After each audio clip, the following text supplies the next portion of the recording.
आमच्या पुरोहितांच्या गावी जायचं म्हणजे भाकऱ्याच बांधायला हव्या. प्रथम एक डोंगर उरापोटावर घ्यायचा, पुन्हा तेवढंच खाली उतरायचं आणि तिथूनही पुढं पायथ्या पायथ्यानं 2 मैल चालायचं. वाट केवळ प्रदेश मात्र, तर वृक्षवेलींच्या कमानी झाल्यामुळे दिसायला सुंदर. पण संध्याकाळ झाली, सूर्य डोंगराआड झाला की तिथे काळ्या निळ्या सावल्यांचं गोफ विणणं चालू होतं. मग एकट्या दुकट्याला तिथून जाताना किती दचक वाटत असेल त्याची तुम्हीच कल्पना करा. बरं, एवढं गेल्यावर तरी पुरोहितांचं घर भरल्या लोकवस्तीत असावं. नाव कशाला? ते आहे ऐरावताच्या पाठीसारख्या एका टेकडीच्या माथ्यावर. प्रथम एक खोल चर ओलांडावा लागतो. चरात पाणी नसतं हा अधिकच धोका, कारण पतन झालं तर खालच्या अणुकुचीदार दगडाशीच गाठ. शिवाय त्या गचकलात जीव जीवाणू सुद्धा नसतील असं कोणी सांगावं. चर ओलांडल्यानंतर एक तांबडी मौसर वाट झोकदार वळण घेऊन गुरुजींच्या घराकडे चढत जाते. गुरुजींची गृहिणी सावित्री ती वाट नित्य झाडून ठेवते. वाटेच्या डाव्या अंगाला काजूची 2 झाडं आहेत आणि उजव्या अंगाला रसबाळ्या केळी आहेत. अंगणाच्या पेळेला लागून एक शेवगा उंच वाढला आहे. त्याच्या फुलांचा सडा अर्धा अंगणात आणि अर्धा बाहेर पडतो. त्यांच्या मुळात 4 घागरी पाणी मावेल असं मोठं आळं आमच्या गुरुजींनी केलं आहे. त्यात तरारून वाढलेलं झाड जर लवंगी मिरचीचं नसतं तर त्याला कुणाचीही दृष्ट लागली असती. त्याच्या त्या हिरव्या मऊ पालवीची गणना कोण करील?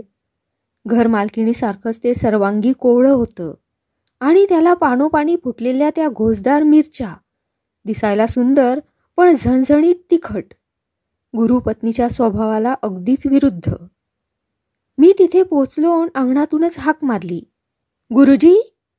पण प्रत्युत्तर मिळालं नाही. दाराकडे पाहतो तर ते लोटलेलं. गुरुजी जवळपास असते तर प्रथम त्यांनी असतील तिथून ओ म्हटलं असतं. पोथीचं पान, चंची, कोयती जे काही हातात असेल त्याच्यासह ते लगबगीनं बाहेर आले असते आणि येता येताच लांबट हेल काढून त्यांनी म्हटलं असतं, ये. मी पडवीवर चढलो. पुढचा दरवाजा नुसता लोटलेला होता. तो उघडून माझघरात शिरलो.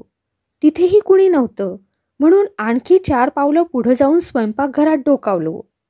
कसल्याही प्रकारचा संकोच वाटू नये इतका त्या घरी माझा परिचय होता. गुरुजी तर नेहमीच यजमान कृत्यासाठी आमच्याकडे येणारे. त्यांची बायकोही विशिष्ट कारण परत्वे येणारी. मीही अनेकदा या घरी आलेला आणि म्हणूनच मी आत इथवर मजल मारली. स्वयंपाकघरात एकच माणूस होतं आणि ते म्हणजे गुरुपत्नी सावित्री. ती चुलीपुढं बसली होती आणि त्यामुळे तिची दाराकडे पाठ होती. चुलीतल्या लाकडातून धूर निघत होता. तिच्या हातात फुंकणी असूनही ती त्यावर फुंकर घालीत नव्हती. ती कसल्या तंद्रीत होती देव जाणे. मी तिला हाक मारली, सावित्री अक्का? अचानक पाठीत धपका बसावा तशी ती एकदम दचकली. तिने जमिनीवर आदळलेली हातातली फुंकणी आवाज करीत लांब गडगडत गेली हे मी पाहिलं. तिच्या पाठीवर लोंबणारा पदर झटकन अंगभर झाला. रडवे जड डोळे ताबडतोब फुलले. तिने मला ओळखून चटकन ये म्हटलं. माझ्या पुढे पडवीवर जाऊन तिने शेंद्री पसरली आणि आधी पाणी विचारलं. मी नको म्हणताच ती दाराच्या चौकटीला टेकून मला सन्मुख उभी राहिली. आता तिच्या चर्येवर मघाचा तो रडवेला भाव नव्हता. ग्रहण सुटलेल्या चंद्रासारखं तिचं मुखमंडल विशद झालं होतं. तिच्यात एकदम झालेला हा बदल मला जाणवला. मी आलो तेव्हा तिचं काहीतरी बिनसलं होतं हे नक्की. मी तिला पहिला प्रश्न केला तो हा, गुरुजी कुठे आहेत? ते सकाळीच गेले आहेत भिक्षुकीला. कुठे? इथून एका कोसावर. एका कुळवाड्याच्या घरी गोंधळीक लग्न आहे. मग यायचे केव्हा? येतील उत्तर रात्री नाहीतर सकाळी. गुरुजी घरी नाहीत हे समजून माझा विरस झाला. मी तिथे वस्तीला राहण्याच्या उद्देशानेच गेलो होतो. मला आज सोंगट्या खेळण्याची सुरसुरी आली होती. गुरुजी आमचे पग लावण्यात मोठे तरबेज, मोठ्या ईर्षेचे खेळाडू. त्यांच्या पडशीत सारीपाट नेहमीच असायचा. ते शकुनीच्या आवेशाने फासे चोळीत. बेती बारा म्हणताना भीमासारखं घरदार दणाणून सोडीत. दान नेमकं पडलं की सोंगटीवर सोंगटी इतक्या जोरानं हाणीत की त्या जड वस्तूने जणू त्यांचं घोडच मारलं आहे. मग त्यांच्या डोळ्यातली ती घारी बुबळं अशी काही चमकत की मारली का नाही सोंगटी, हा सवाल त्यांच्या आधी त्यांच्या डोळ्यातल्या बाहुल्याच विचारीत. मी त्यांना चेष्टेने कंकभटजी म्हणे आणि त्यांना राग येण्याच्या ऐवजी तो बहुमानच वाटे. बहुतेक डाव तेच जिंकीत. एखादा जरी आमच्या पदरात पडला तरी आम्ही नशीब समजत असू. खेळाचा योग हुकला असं पाहून मला वाटलं की लगेच परत फिरावं. मी किती दिवस उरला आहे याचा अंदाज घेतला आणि जाण्याच्या उद्देशाने चंची बांधली. सावित्री अक्का, गुरुजी आले म्हणजे त्यांना निरोप सांग. तुम्हाला उद्या परवा आईने भेटून जायला सांगितलं आहे म्हणावं. तिला लक्षवातीच्या व्रताचं उद्यापन करायचं आहे. त्यासाठी बोलावलं आहे तिने. मी आता जातो. हे काय, आता कसला जातोस? दिवस तरी उरला आहे का? दिवसाचं नाही मोठंसं. उजेड घेऊन घाटीच्या माथ्यावर पोचलो की मग धबाधब खाली उतरेन. त्या सरशी एकदम सावित्रीच्या डहाळ्या पडल्या.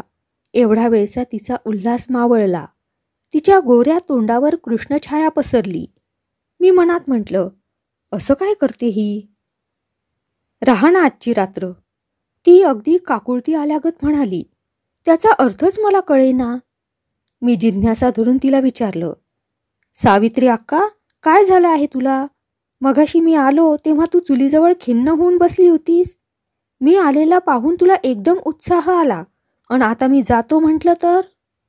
मी एकटी आहे घरात आज. गुरुजी अधूनमधून बाहेरगावी जातात, 2-2 दिवस राहतात. तेव्हा काय दुकटी असतेस?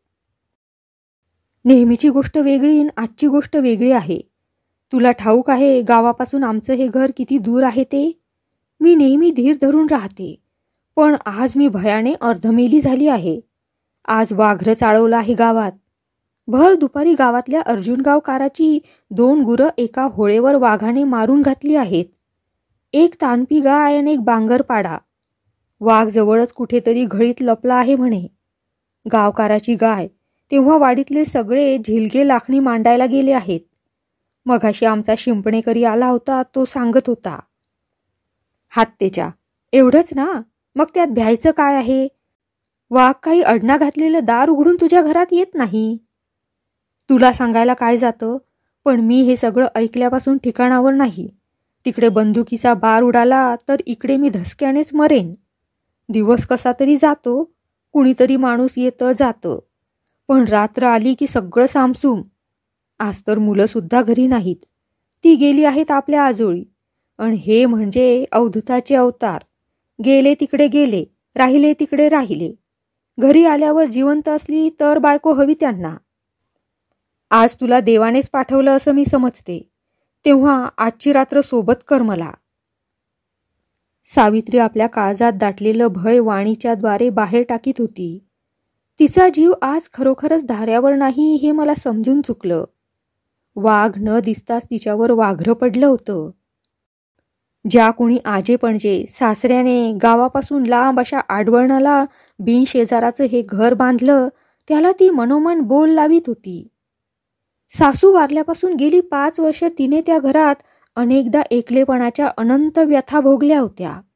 नवरा भिक्षुक, त्यामुळे गावांना वाहिलेला, आणि ही तेवढी घरं खुंटीला बांधलेली. आणि याच कारणामुळे माणूस म्हणजे तिला परब्रह्म झालं होतं. कुणी दारात दिसलं की ती त्याचं मनोमन स्वागत करी. कुणाला भाकर तुकडा, कुणाला पेज पाणी, कुणाला पोहे चहा असं आतिथ्य देऊन ती त्याला तासनतास बसवून घ्यायची. बस रे जाशील, किंवा बस गो जाशील, हे तिचं नेहमी पालुपद असायचं. बाहेर जग म्हणून काहीतरी आहे आणि त्यात बऱ्या वाईट घडामोडी चालल्या आहेत हे तिला अशा आल्या गेल्या माणसांकडूनच कळायचं.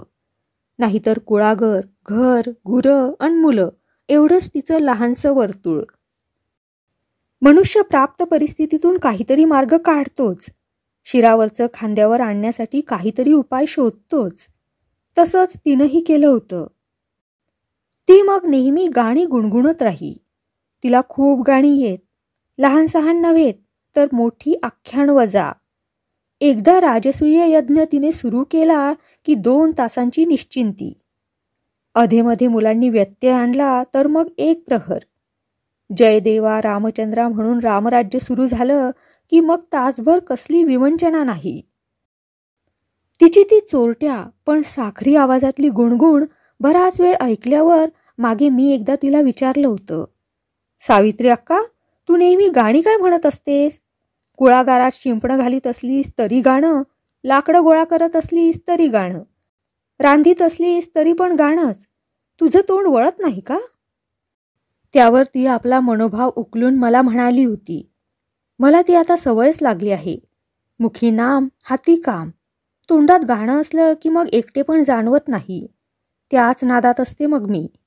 त्यातल्या कथेशी एकदा तन्मय झालं की माझ्या भोवती 9,00,000 दिव्यांची द्वारका उभी होते.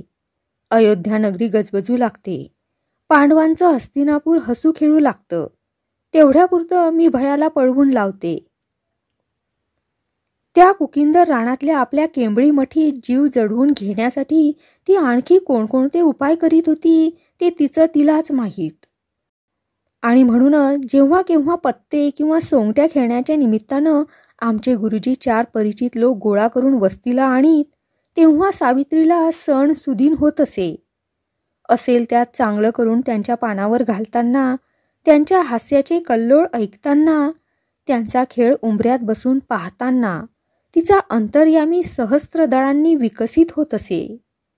भय, एकांत, शून्यता यांचा जणू सूड घेतला जात आहे असं तिला वाटत असे. तिची ही वृत्ती मला ठाऊक होती आणि म्हणूनच तिने राहा म्हटल्यानंतर माझा पाय उचलला नाही. मी खांद्यावरची शाल खाली टाकली, टोपी काढून खुंटीला लावली, खिशातली चंची काढून शेंद्रीवर टाकली आणि इतकं करून चांगले हातपाय पसरून बसलो. तिला त्या गोष्टीचा परम आनंद झाला हे तिच्या मुद्रेवर मला स्पष्ट दिसलं. हा आनंद धीर मिळाल्याचा होता, पण मी तिच्यावर उपकार केला असं मात्र मला वाटलं नाही. ते माझं कर्तव्य होतं. सावित्रीला प्रसन्न पाहताना मला तिच्याहून अधिक गोड वाटत होतं. आता आजची रात्र ती बिनधसक्याने घालवणार होती. सावित्री ही चीजच विधात्याने अशी निर्माण केली होती की आकाश दिव्याच्या कागदातून आतला प्रकाश गाळून बाहेर पसरावा. त्याप्रमाणे तिचा आतला आनंद सभोवती विखुरत असे. मला थांबून मग ती घरातल्या उद्योगाला लागली. गुरावासरांचा उद्योग दुपारीच आवरला होता. वाघाने गावकाराची गाय झडपली त्याच वेळी गुरांचा सगळा हिंड बुजला होता आणि शेपट्या वर करून उधळत घरी आला होता.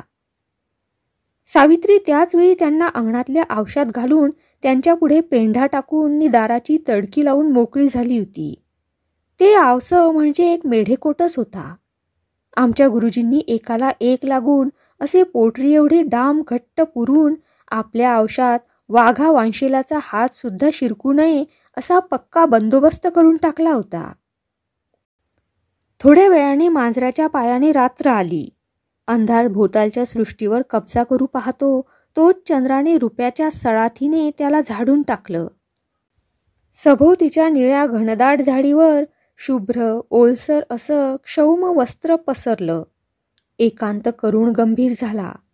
माझंही गाव काही शहरवस्तीचं नव्हतं. मीही दुसऱ्या एका कुग्रामातच राहणारा, जिथे शाळा नाही, वैद्य नाही, पोस्ट नाही.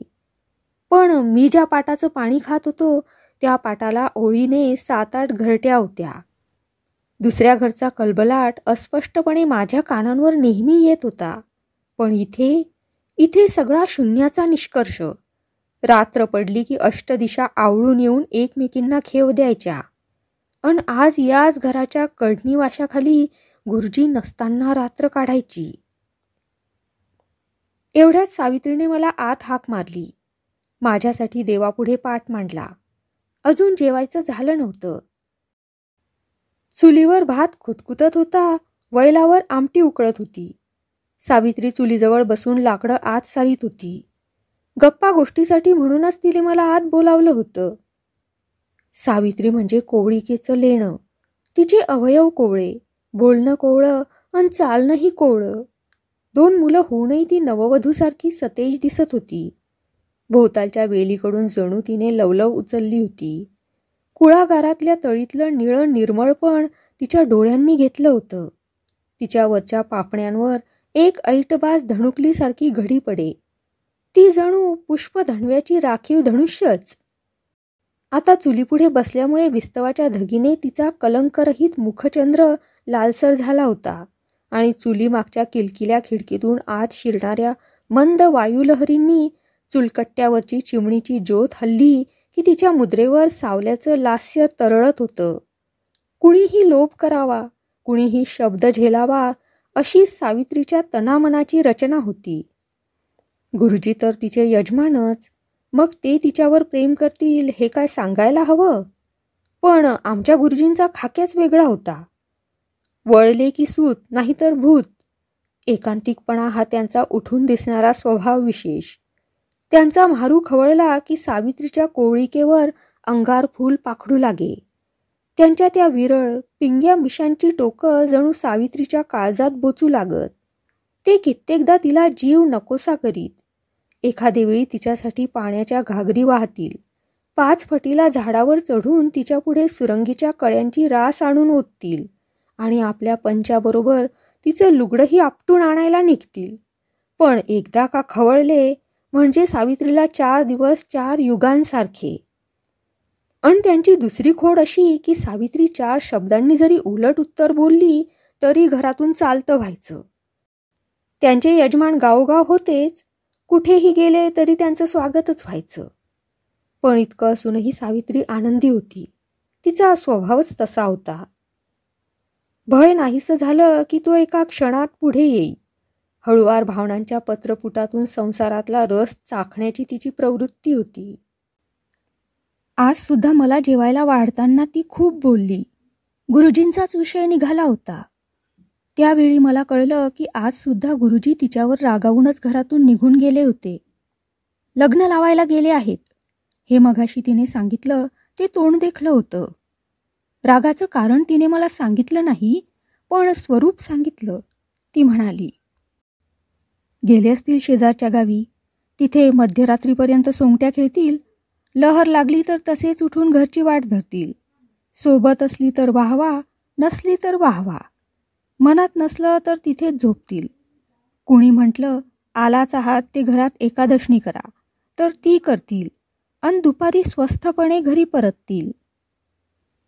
जेवण झाल्यावर ती म्हणाली, तू माझघरात झोप. मी बाहेर पडवीतच झोपतो. एकटाच? हो, त्याला काय होतंय, मला काही वाघ खायचा नाही.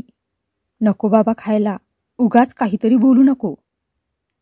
बाहेर शेंद्री होतीच. एक गोधडी, एक पाकडकुटाचं उसं आणि एक काळी घोंगडी एवढा सरंजाम घेऊन मी पडवीवर अंथरून टाकलं. सावित्री माझघरात दाराजवळच आतून कडी अडकवून झोपली. तिला झोप लागली की नाही देव जाणे, पण मला मात्र झोप येईना. तो न पाहिलेला वाघ डोळ्यापुढे येऊ लागला. गावकऱ्यांनी त्याच्यासाठी मांडलेली लाखणी दिसू लागली. चौफेर लपवून मांडलेल्या बंदुकाच्या त्या कूटयंत्रात तो यावा, मेलेल्या ऐशांजवळ आणून बांधलेल्या वेलीला त्याचा धक्का लागावा. ती वेल हालताच तिच्याशी संधान जुळवलेले बंदुकांचे चाप ओढले जावे. एकदम सगळे घोडे उडावे, ठो ठो बार व्हावे. त्यातली एकतरी गोळी वाघाचं पोटकुळ फाडूनच आरपार जावी आणि सकाळी त्या मरून पडलेल्या हिंस्त्र पशुवर नजर टाकूनच आपल्याला घरी जायला मिळावं, असे विचार माझ्या मनात राहून राहून येत होते. रात्र वाढू लागली आणि कधीतरी मग मला झोप लागली. पण थोड्याच वेळात मी पुनश्च जागा झालो. सहज नव्हे तर कुठेतरी खजबजल्यामुळे. क्षणभर मला मी कुठे आहे तेच कळेना. मग हळूहळू जाणीव होऊ लागली की मी गुरुजींच्या पडवीवर आहे. पडवी अरुंद व माझ्या उंची इतकीच आहे. पायाखाली गुडघाभर उंचीची भिंत आहे. भिंतीला लागूनच खालच्या अंगणात ते मेढेकोट घातलेलं गुरांचं आवसं आहे. माझ्या डाव्या हाताला 4 हात अंतरावर पडवी संपली आहे. तिथेच न्हाणीची मोठी चूल आहे. तिच्यावर रिकामा तांब्याचा हंडा आहे. त्याच्या मागे पुरुषभर उंचीची धड आहे. तिच्याही खाली गुरुजींचं घर ज्या टेकडावर आहे त्याचा उतार आहे. एक आवसं सोडलं तर उरलेलं अंगण मोकळं आहे. त्यात चांदण्यांचा पूर लोटला आहे. अन अंगणापलीकडे असलेल्या फणसाच्या झाडाखाली 2 निखारे फुलले आहेत. अरे बापरे, ही तर वाघोबांची स्वारी. दुपारी मारून घातलेलं ऐसं सोडून या बाजूला कशाला वळले हे महाराज? का यांना त्या ऐस्यावर लाखणी मांडल्याचा संशय आला? मोठी वस्ताद दिसते स्वारी. गुरुजींच्या गुरांवर डोळा दिसतोय लेकाचा. तरीच गुरं धडपडून उठली ती. थोडा वेळ टक लावून पाहिल्यावर त्याची अंधारातली आकृती मला स्पष्ट दिसू लागली. तो मागचे पाय दुमडून अन पुढचे उभे ठेवून ऐटीत बसला होता. त्याची नजर आवशाकडे लागली होती. डोळे नुसते घिसघिसत होते. मध्येच तो आजूबाजूला आपली सावध नजर टाकी अन पुन्हा आवशावर स्थिर करी. त्याचं लक्ष तेच होतं. त्याच्याकडे पाहता पाहता तशा थंडीतही मला घाम फुटला. एकदा सपाटून ओरडावं असं वाटलं, पण शब्द फुटतो कशाला?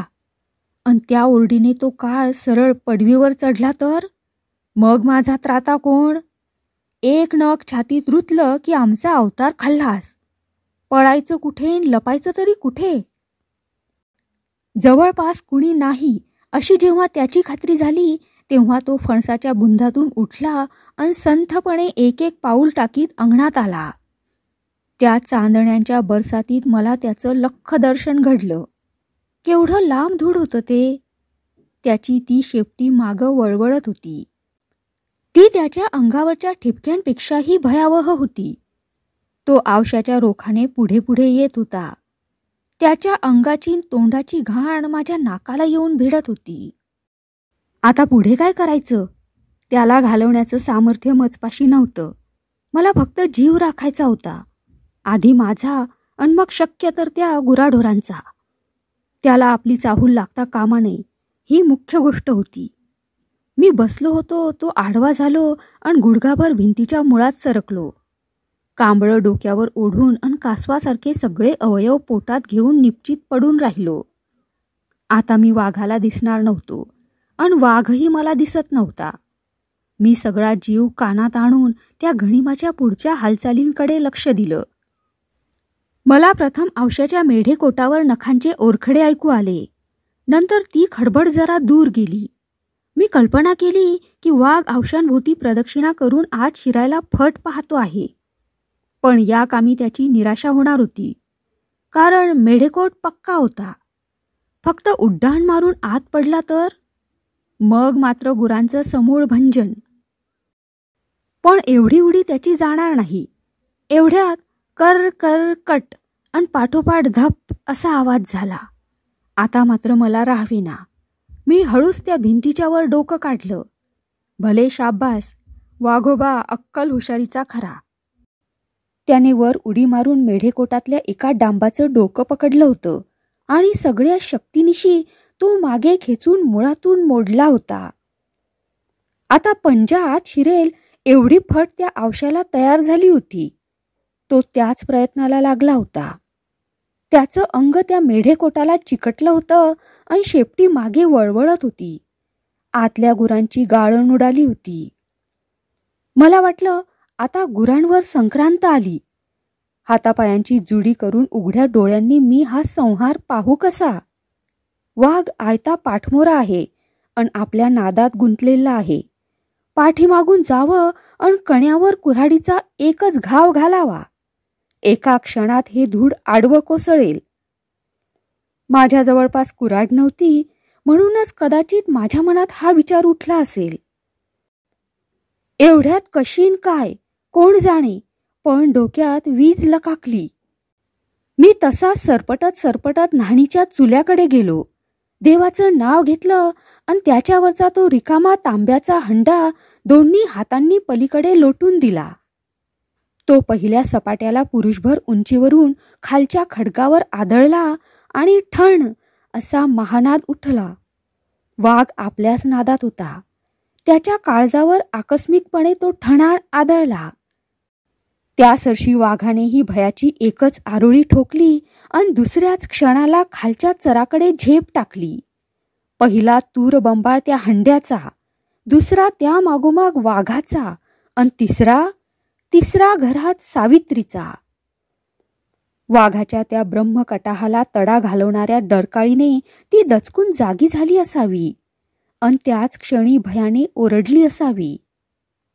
तो हंडा घरंगळत नादावत खाली कुठेतरी गेला आणि मग स्तब्ध झाला. वाघाने झेप घेतलेली बाजूही सामसूम झाली. गुरंही आवशात स्वस्थ झाली आणि घरात सावित्रीही चिडीचीप झाली. मी आता उठून बसलो. जीवावरचं बोट सुद्धा न कापता निभावल्याबद्दल एक सुस्कारा सोडला. मला वाटलं की आता सावित्रीला हाक मारावी अन संकट टळल्याचं तिला सांगावं. मी उठलो, दाराशी गेलो आणि म्हटलं, सावित्री अक्का. पण आतून ओ आली नाही. मी म्हटलं, हिला पुन्हा झोप लागली की काय. मी दाराच्या फटीशी तोंड नेलं आणि पुन्हा जरा मोठ्यानेच हाक मारली, सावित्री अक्का. पण तरीही आज सगळा निशब्दाचा कारभार. कूस बदलल्याचा, सुस्कारा सोडल्याचा सुद्धा आवाज नाही. आहे काय हा चमत्कार. मी आणखी स्वर चढवला. दारही जोरजोराने खडखडावलं, पण तरीही आतून हूं की चू नाही. छे, ही बाई आज झीट येऊन पडली की काय. होय, तसंच असलं पाहिजे. नाहीतर माझ्या या खडखडाटाने कुंभकर्ण सुद्धा जागा झाला असता. खात्रीने सावित्रीची हालत ठीक नाही. पुन्हा मी वेड्यासारखा ओरडलो. पुन्हा दाराला धडक्या दिल्या आणि पुन्हाही मागच्याप्रमाणेच निराश झालो. माझ्यापुढे मोठी समस्या उभी राहिली. त्या व्याघ्रेश्वराच्या दर्शनाने मी जितका घाबरलो नव्हतो तितका या परिस्थितीला घाबरलो. हात सोळले, डोकं खाजवलं आणि पुन्हा मघाच्यासारखी डोक्यात वीज चमकली. मी खाली ओणवून दाराच्या फळीच्या बुडाशी हात घुसवले अन फळी वर उचलली. तिचं कूस खालच्या वाटोळ्या छिद्रातून वर आलं. ती फळी जरा तिरकी सरकवताच वरचं कुसही निसटलं. फळी तोलून धरायला मला बरीच ताकद खर्च करावी लागली. मग माझा आत शिरकाव झाला. सावित्रीला हाक मारता मारताच काडी ओढून मी तिच्या उशागतीची चिमणी पेटवली. लागलीच प्रकाश पसरला अन त्या प्रकाशात मला काय दिसलं. सावित्री उताणी निश्चेष्ट पडली आहे. हाताशी हात नाही, पायाशी पाय नाही. जणू उन्मळून पडलेली कर्दळी. धरणीवर पडून थंड झालेली उल्का. तिथे हाकांचा आणि आरोळ्यांचा काय उपयोग. ती जर या जगातच नाही तर ओ कुठून देणार. मी स्वयंपाकघरात गेलो, पण ते पडलं गुरुजींचं घर. तिथं कांदा कुठून मिळायचा. मी पाण्याचा तांब्या आणला आणि सपासप तिच्या तोंडावर 4 हपके मारले. सर्वांग आक्रसून टाकणारी थंडी बाहेर पडली होती. गार पाण्याचा एक शिंतोडा पडला तरी काया नखशिखांत शहारून उठायची. पण सावित्रीला त्या हपक्यांचं सुद्धा काहीही नव्हतं. माझा तो उपाय कप्पदार्थ ठरला.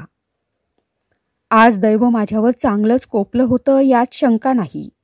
कोण या एक आपत्ती, कशी शुद्धीवर आणू मी हिला. पण विचार करीत बसायला सवड होती तरी कुठे. दुसरा काहीतरी उपाय शोधणंच भाग होतं. मी खाली बसून माझे दोन्ही अंगठे तिच्या दोन्ही कानशिलांवर सपाटून दाबले. पण ते मोडून घेण्यापलीकडे काही लाभ झाला नाही. शेवटी मी डोक्याचा पंचा सोडला, त्याचा वेंट केला आणि जवळच्या जात्याचा खुंटा त्यात अडकवून तो तिच्या कपाळाभोवती पिळायला प्रारंभ केला. तो दाब जेव्हा दोन्ही बाजूंनी करकचून बसला तेव्हा कुठे माझ्या आईने ॲक केलं. मग माझ्या जीवात जीव आला. गुरुजींचा मोडू पाहणारा गृहस्थाश्रम पुनश्च सावरला होता आणि ते श्रेय मी जीव गहाण ठेवून मिळवलं होतं. माझा हर्ष पोटी मावेना. मग मी भराभर जात्याचा तो खुंटा उलटा फिरवला, वेट्याचा पीळ मोकळा केला आणि तिच्या डोक्याभोवतीचा पंचा काढून घेऊन खुंटा फेकून दिला. तिला एक सौम्यशी हाक मारली. तिने शून्यात नेलेले डोळे खाली आणून माझ्याकडे नुसतं पाहिलं. तेवढ्यानेच मला तिच्या जीविताची खात्री पटली. तिची मान गळा मी कोरडा केला. सावध झालीस ना, असं विचारून मी तिचं डोकं हलकेच उचललं. मी तिला बस्ती करणार होतो, पण माझी समजूत चुकली होती. सावित्री अजून पुरती शुद्धीवर आली नव्हती. उठून बसवताना ती पुन्हा कोसळली आणि ती सरळ माझ्या अंगावर. आणि माझ्या दुर्दैवाने आणखी एक चमत्कार त्याच वेळी दाखवला. गुरुजींनी अचानक दारातून आत पाऊल ठेवलं. आम्हा दोघांचा तो मांडलेला देखावा ते दारातच निश्चल उभे राहून पाहू लागले. पाहता पाहता त्यांच्या त्या घाऱ्या डोळ्यात विखार भरला. मघाशी त्या हिंस्र श्वापदाचे गुंजावर्ण डोळे मी पाहिले होते, त्यापेक्षाही गुरुजींचे ते उग्र नेत्र मला दाहक वाटले. कसलाही अपराध नसता माझ्या शरीराचं पाणी झालं. माझ्या अंगावर विवशपणे पडलेली सावित्रीची अर्धचेतन काया मी हळूच खाली अंथरुणावर ठेवली आणि उठून उभा राहिलो. गुरुजी 2 पावलं पुढे आले आणि तीव्र स्वरात मला बोलले, चांडाळांनो, हे कर्म आरंभलत का? मी आवंढा घोटून गळा घसा मोकळा केला आणि म्हटलं, गुरुजी, भलतं काही बोलू नका, झीट आली आहे तिला. येणारच, मी आलो ना तिचा काळ समोर. गुरुजी, एक शब्द बोलू नकोस, होळ साधून माझं घर बुडवायला आलास होय? शांत व्हा गुरुजी, ऐका तर खरं. प्रत्यक्ष पाहिल्यावर आता ऐकायला कशाला हवं? अन मला म्हणतो शांत व्हा. चालता हो आधी तू इथून, माझ्या घरातून काळं कर, मग मी माझं काय करायचं ते पाहीन. मला वाटलं या खवळत्या वेताळापुढे तूर्त तरी काही बोलण्यात अर्थ नाही. मी उठून बाहेर पडवीत आलो. माझ्या दुर्दैवाला बोल लावीत अंथरुणावर बसलो. मघाचा चंद्र बाहेर प्रकाश ओतीत होता, पण आता त्यात दाहकता भरली होती. मी आलो होतो कशासाठी, झालं काय? पण एवढ्यात आतून सावित्रीचा आर्तरव बाहेर आला. अगं आई ग! गुरुजींनी बहुधा ठोसा देऊनच तिला शुद्धीवर आणली होती. काय झालं कोण जाणे. शेपटीवर पाय पडल्यासारखा मी एकदम उभा झालो. दणदणतच घरात गेलो आणि मागे पुढे न पाहता गुरुजींचा दंड पकडला. खसदिशी ओढून त्यांना उभं केलं. माणूस आहेस का कोण आहेस? सोड मला. तू मध्ये पडायचं कारण नाही. सोड मला. तो हात हिसडू लागला. मी त्याला शरीरबळाने भारी होतो, अन आता तर माझ्या रोमारोमात संताप भरला होता. तुला तसा सोडायचा नाही आता. यावेळी तू माझा गुरुजी नाहीस. माझ्या दृष्टीनं तू, जाऊ दे, तो शब्द उच्चारित नाही. मूर्खा, बायकोवर रागावून घरातून चालता होतोस अन परत येऊन परिस्थितीचा विचार न करता तिलाच ठोसा देतोस, अन तेही ती शुद्धीत नसताना. शरम नाही वाटत जीवाला? अर्ध्या घटकेपूर्वी इथे कसला प्रसंग उभा झाला होता त्याची कल्पना आहे तुला? चल ये दाखवतो. मी त्याला ओढीत बाहेर आणून आवशापुढे उभं केलं आणि म्हटलं, बघ हे आवसं, बघ हा मोडलेला डांब, बघ हे नखांचे ओरखडे, बघ हे मातीत उमटलेले पंजे. इथे थोड्या वेळापूर्वी कोण आलं होतं ते कळलं तुला आता? तुझं पुण्य नव्हे, पण दैव सिकंदर होतं, म्हणून मला आज इथे येण्याची बुद्धी झाली. नाहीतर तुझ्या गोठ्याचा निकाल लागला असता अन वर बायकोही इहलोकातून पार झाली असती. मग बसला असतास गोबरात. तुला देवाने सोन्यासारखी बायको दिली, पण त्याआधी तिला सांभाळण्याची थोडी अक्कल द्यायला मात्र विसरला. मी रागारुद्र होऊन बोलत होतो. गुरुजी आ उघडून ऐकत होते. माझा तो अवतार बघून त्यांना उलट बोलण्याची छातीच झाली नाही. मग मी त्यांचा हात सोडून म्हटलं, आजपासून तुझं गुरुजीपणाचं नातं संपलं. असल्या तामस माणसाला गुरुजी म्हणणं म्हणजे त्या पदवीचा अपमान आहे. तुला काय हवा तो हिंस्रपणा कर. मी चाललो आता. आणि मी माझं सामान कवळलं. एवढ्या वेळात सावित्री पुरती सावध झाली होती. मी पडवी उतरलो हे तिला कळताच तिने मंद आवाजात मला हाक मारली. मी परतलो आणि घरात जाऊन तिच्या पुढे उभा झालो. ती म्हणाली, दुसऱ्याला शहाणपण शिकवणाऱ्याने स्वतः वेडेपणा करणं शोभतं का? तू नातं तोडायला निघालास, पण नातं तोडणं म्हणजे गवताची काडी तोडण्यासारखं का आहे? तिथे अंतःकरणाचा संबंध येतो, समजलं? आणि काय सांगावं, तिच्या त्या मोजक्या शब्दांनी माझ्या तापल्या तव्यावर तांब्याभर पाणी पडलं.